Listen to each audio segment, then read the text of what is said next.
They don't know what plays to call, let alone how to get in the huddle and call those plays. Iran's senior leaders are dead. The so-called governing council that might have selected a successor, dead, missing, or cowering in bunkers, too terrified to even occupy the same room. Senior generals, mid-level officers, enlisted ranks, they can't talk or communicate, let alone mount a coordinated and sustained offensive. That's not great for morale. The Iranian Air Force is no more, built for 1996, destroyed in 2026. The Iranian Navy rests at the bottom of the Persian Gulf. Combat ineffective, decimated, destroyed, defeated, pick your adjective. In fact, last night, we sunk their prize ship, the Soleimani.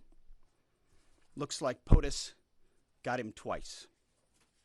Their Navy, not a factor. Pick your adjective, it is no more. In fact, yesterday, in the Indian Ocean, and we'll play it on the screen there, an American submarine sunk an Iranian warship that thought it was safe in international waters. Instead, it was sunk by a torpedo. Quiet death. The first sinking of an enemy ship by a torpedo since World War II. Like in that war, back when we were still the War Department, we are fighting to win.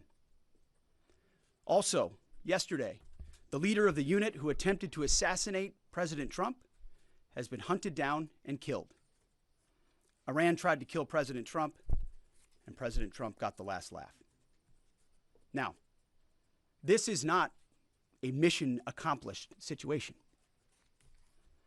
This is simply a reality check. The combination of U.S. and Israeli intelligence and combat power will control Iran, and will control it soon. Sure, Iran will still be able to shoot some missiles and still be able to launch one-way attack drones at civilian targets, and their proxies will attempt to attack our embassies, bases, and soft targets. They are terrorists, after all, and they need to target civilians because they can't fight toe-to-toe.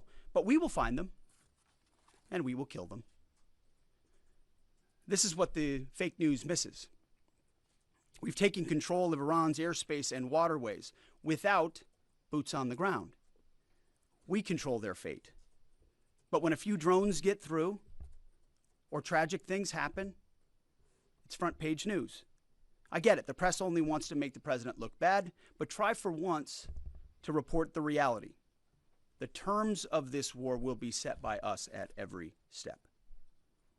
As I said Monday, the mission is laser focused. Obliterate Iran's missiles and drones and facilities that produce them, annihilate its navy and critical security infrastructure, and sever their pathway to nuclear weapons. Iran will never possess a nuclear bomb, not on our watch, not ever.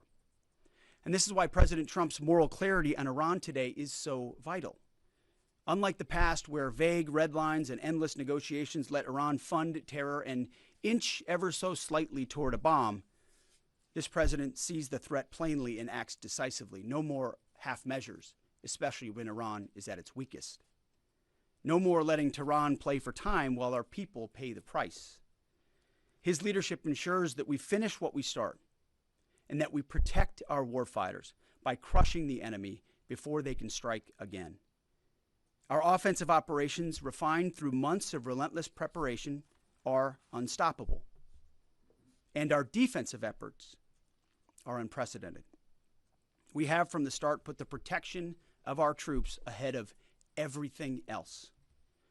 Before we very publicly built up offensive combat power, we quietly ensured that our defensive posture and power was in place.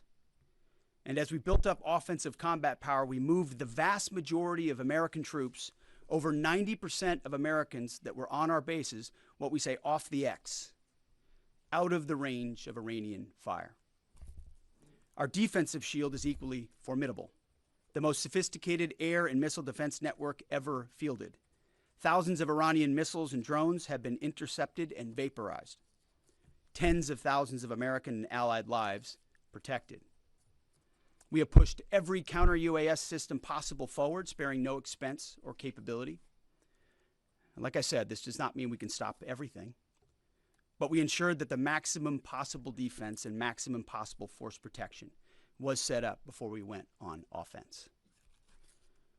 In closing, as President Trump told German Chancellor Merz yesterday, Iran negotiated in bad faith, stalling, scheming, and preparing to strike. And we acted decisively to defend our people, our interests, and our allies. President Trump took bold action, putting America first, the kind of bold action that the American people elected him to execute. To our steadfast partner, Israel, your mission is being executed with unmatched skill and iron determination. Fighting shoulder to shoulder with such a capable ally is a true force multiplier and a breath of fresh air. We salute your courage and your contribution.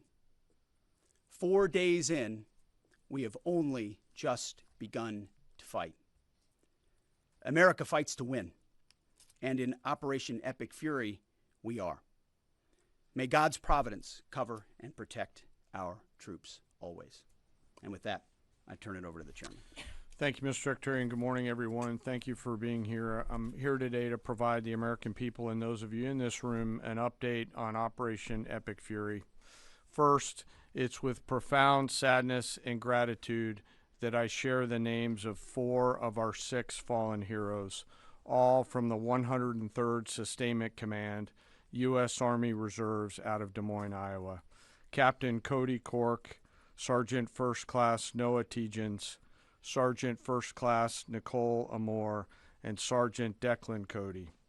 To the families of our fallen, we grieve with you today, and we look forward to welcoming your family members home at Dover in the coming days. Out of respect for the other families, we'll withhold the release of their names until next of kin notification is complete. And either myself or Admiral Cooper will release those names as soon as we can ensure that all of those families have been properly notified.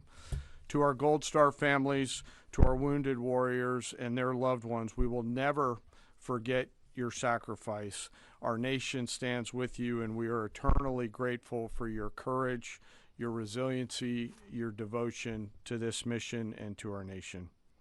As the Secretary said, we're 4 days in, 103 hours into this campaign. The operation was again launched with clear military objectives designed to dismantle Iran's ability to project power outside of its borders, both today and in the future. First, we are targeting and eliminating Iran's ballistic missile systems to prevent them from threatening the U.S. Forces, partners, and interests in the region. Second, we are destroying the Iranian Navy, degrading its capacity, capability, and ability to conduct operations, not just in the Central Command AOR, but as the Secretary showed in the video, around the world. Third, we're ensuring Iran cannot rapidly rebuild or reconstitute its combat capability or combat power, and those phases will begin as the campaign continues. As of this morning, U.S. Central Command is making steady progress.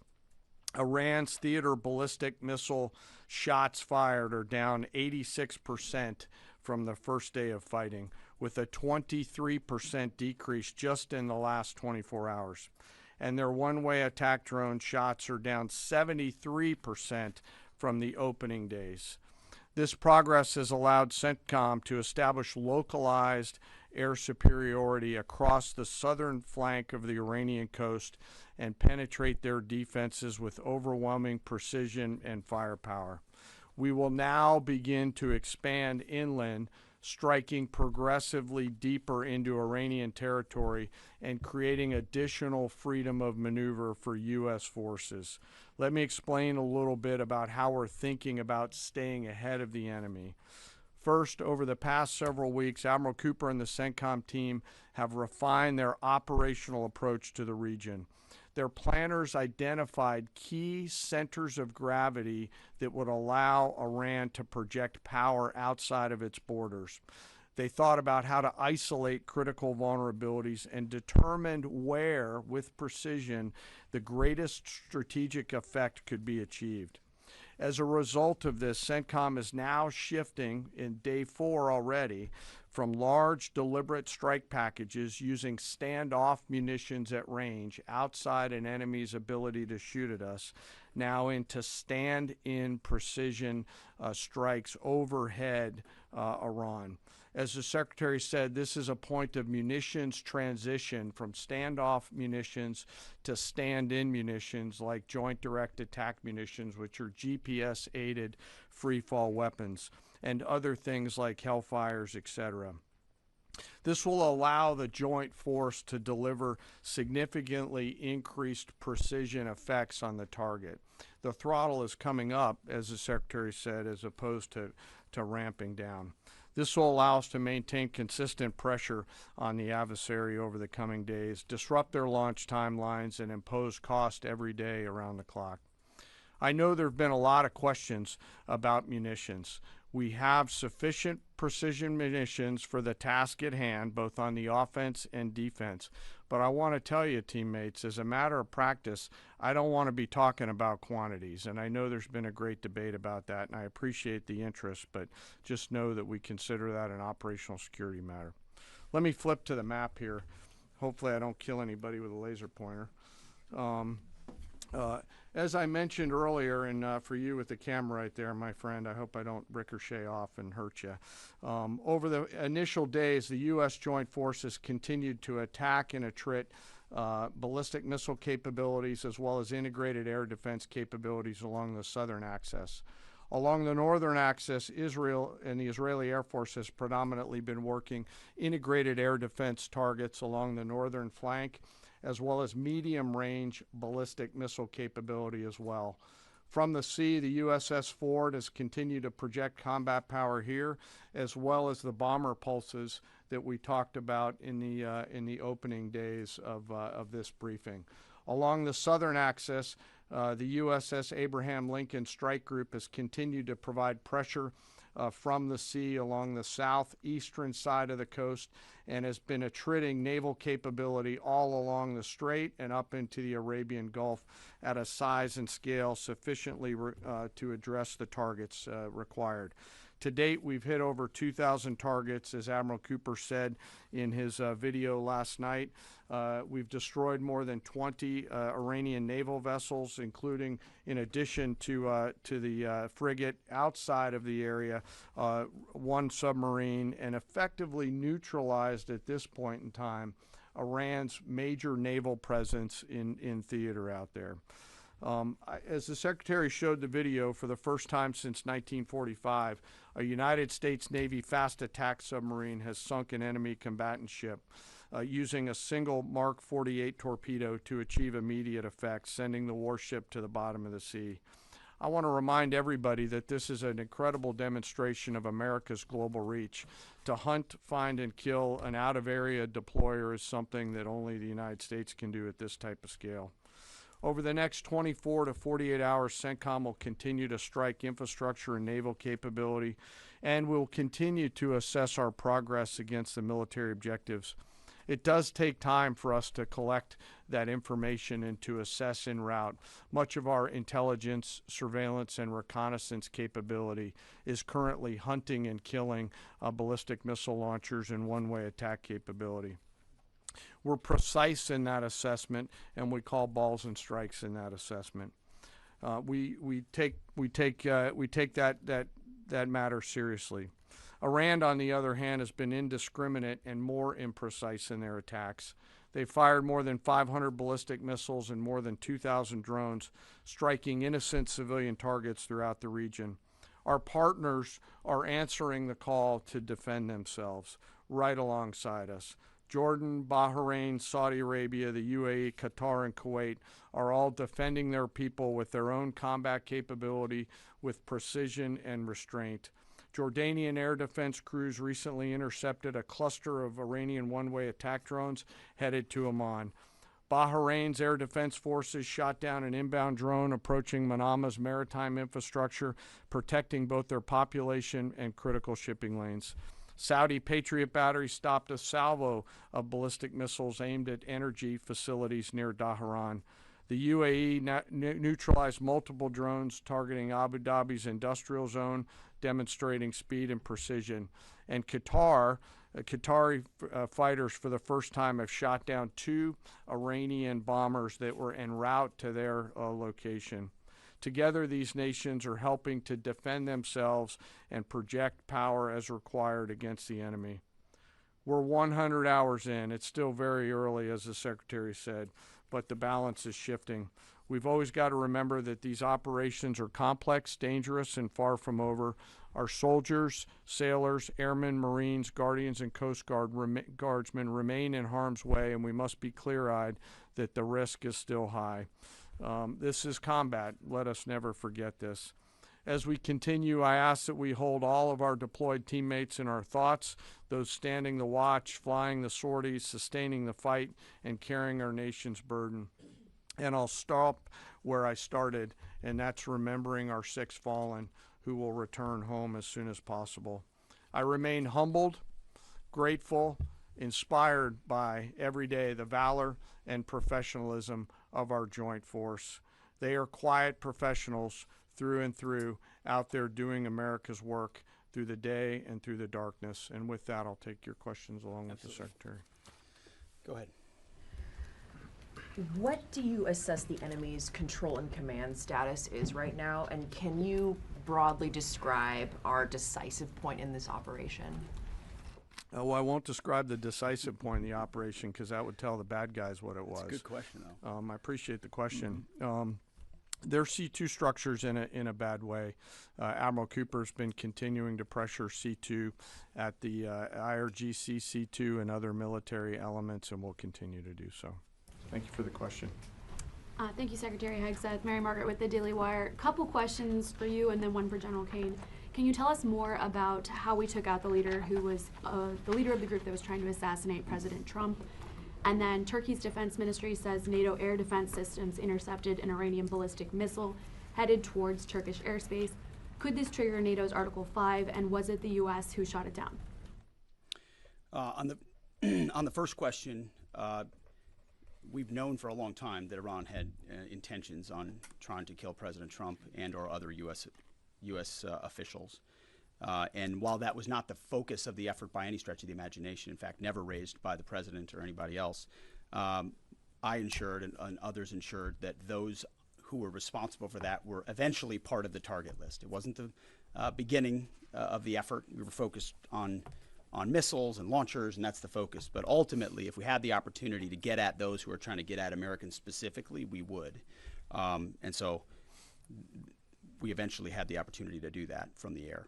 And then on the matter with Turkey, I'll have to get back to you on exactly what the intercept looked like at that. We're aware of that particular engagement, although no sense that it would trigger anything like Article 5. No. Tie, right there. You got a tie on. Yeah. Thank you. Tom Bateman with the BBC. Can you give us an update on what the administration knows, what you know now about the reported strike on a girls' school in southern Iran on Saturday? All I can say is that we're investigating that. We, of course, never target civilian targets, but we're taking a look and investigating that. Red tie in front. Just on the basis that with the information you would have, your reconnaissance abilities, ability to gather information, I mean, it's several days on now. So is there any clarity on whose munition this was? We're investigating it. Thank you. Secretary, so there are reports that the administration is considering arming Iranian Kurdish groups. So could you please clarify that whether any such plan has been authorized and whether Congress or regional partners has been notified and consulted? All I would say is none of our objectives are premised on the support or the arming of any particular force. So what other entities may be doing, we're aware of, but our objectives aren't centered on that. Green, right there. Yeah, thank you, Mr. Secretary. Mike Lynn, Washington Times. Can you talk a little bit about the deconfliction process that's going on? You have two parallel operations, Epic Fury and Roaring Lion. How are you making sure they're not interfering with each other? Sure, I'm happy to take that. Thank you for the question. We have liaison officers on both sides. There are U.S. CENTCOM teammates out in Israel, and there are Israeli Defense Force teammates at the relevant command and control nodes within the U.S. CENTCOM enterprise. Routinely, Admiral Cooper is talking to the IDF Chief of Defense, and I will occasionally speak to him through the arc of this. I've spoken to him a few times already. That allows us to coordinate, integrate, and synchronize activities while maintaining separate efforts. And when I said a breath of fresh air, I really meant it. Usually it's us with some ancillary benefits from allies who are maybe willing but not as capable. When you have both the will and the capability of an ally that can really bring things to bear, we take certain targets, they take certain targets, and when you coordinate it, it has incredible effects. Right here. Secretary Hegseth, with respect to House Minority Leader Hakeem Jeffrey's statement that the Iran mission will end in failure, what kind of message does that send to our enemies, and what does it do to the motivation of our troops? Well, I've been through that movie before with the Democrats rooting against the country.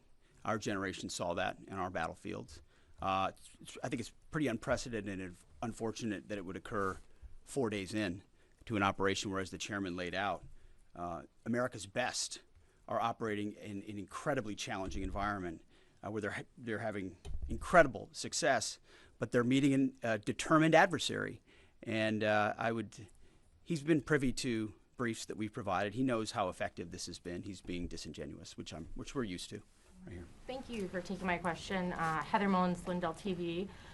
One of the questions I have is just really regarding the intelligence that indicated that this was something the U.S. had to get involved with at the time that you guys did. We had Operation Midnight Hammer back in June. We obliterated their nuclear facilities. What was the intelligence that suggested that somehow they became a threat once again that required us to get involved with Operation Epic Fury? I appreciate the question. The evidence in front of us since the 12-day war was that Iran had no intention of actually negotiating a nuclear deal that truly meant they did not have a pathway to the nuclear bomb. And they had a moment. Jared Kushner and Steve Witkoff, two of the best negotiators in the world, poured into that negotiation, giving them every single possible opportunity to release that ambition, and they didn't. And the intelligence that we saw they didn't intend to do it in good faith, that they had the intentions eventually to get to a place where they could have a conventional shield to block their nuclear capabilities, as I talked about yesterday. So I would separate the what from the when a little bit. The what is they've been killing Americans for 47 years. They have thousands of missiles pointed at us. They have ongoing nuclear ambitions, and they're at the weakest they've ever been. So the when became, in a particular, hey, what makes the most sense to do this to ensure that the narrow objectives we have of ensuring they never have a nuclear weapon have a maximum effect? Yes, right here. Thank you, Secretary Hegseth. I had two questions. First, what is your message to Iran's allies, namely Russia and China, who have called for an immediate end to hostilities? I don't have a message for them, and they're not really a factor here. And our issue is not with them, it's with the nuclear ambitions of Iran. Absolutely. And are any so-called fully autonomous weapons or other AI tools being used in Operation Epic Fury? We've got a lot of autonomous systems, or systems that drones and others incorporated with smart AI aspects to them, but a lot of which I can't talk about here. Yeah. Yellow, right there. Yes, ma'am. Thank you very much, Mr. Secretary. As you know, China is accusing the United States of invading in Iran, a sovereign nation, and North Korea, which cooperates with Iran on nuclear development, has declared its commitment to protecting Iran. What is the United States' strategic response to this? And I have a second one. How many allies joined with the United States to fighting against Iran? Do you have any numbers? Well, I think what you're seeing right now is a response in the region to the belligerence of Iran and the willingness of them to target civilian airports, civilian hotels, civilian locations, civilian oil infrastructure of their Gulf neighbors who would have preferred not to be in conflict, didn't want to, but now realize that this is something that has to be dealt with. So whether it's UAE or Qatar or Bahrain or Kuwait or Saudi, on different levels, they're reaching out to us, whether they're going on offense, which they are, whether they're giving us additional access, basing, and overflight. We're working very closely and collaborating with them. Also on air defenses. The air defense capabilities of those countries are significant, and when combined with ours and we coordinate, it brings simplicity to the shot doctrine, so we make sure we're using less munitions but being more effective with what we shoot at. And as it pertains to other countries, I'll sort of give the same question. They don't really bear on the case of Iran. We're going to deal with Iran's nuclear ambitions, and that'll send plenty of signals in the process. Right there. Purple. Thank you so much. Thank you so much, Mr. Secretary. I have two questions. One question for you and the other question for Mr. Chairman. You ruled out that you are not engaging with the Kurdish forces, Iranian Kurdish forces, to incursion from the Kurdistan region to Iran. But now and today, Iranian said that under threatening the Kurdistan region, they said clearly if there is any incursion from the Kurdistan region, they will attack all the Kurdistan region and go war with the Kurdistan region. What's your comment on that? And a question for Mr. Chairman. Given comments that the U.S. forces might be deployed if necessary, under what specific conditions would you determine that deploying U.S. boots on the ground is necessary, and how would such a decision support and advance your stated strategic goals? Well, I'm not going to comment on U.S. boots on the ground. I think that's a question for policymakers, and I don't make policy, I execute policy. I will say on the question in the back corner about helping Americans get out, first, it's a great opportunity to encourage everybody in the region to go to the State Department and register. Secretary Rubio's been trying to get that word out, and I'd ask you to help us with that, to have folks register. We've also opened up space available seats as C-17s and other airplanes come in to try to help folks get out. But that's really a State Department matter. But to answer your question, that's what we've been doing. Absolutely. Last question right here. Secretary Hegseth, thank you. Reagan Reese with the Daily Caller. You touched on this in your opening remarks, but I'm hoping you could expand on it a bit. It's been reported that Iran might be trying to outlast our ability to intercept their missiles. It sounds like you guys are saying they don't have the ability to do so. Is that the case? Can they outlast us in their ability to do that?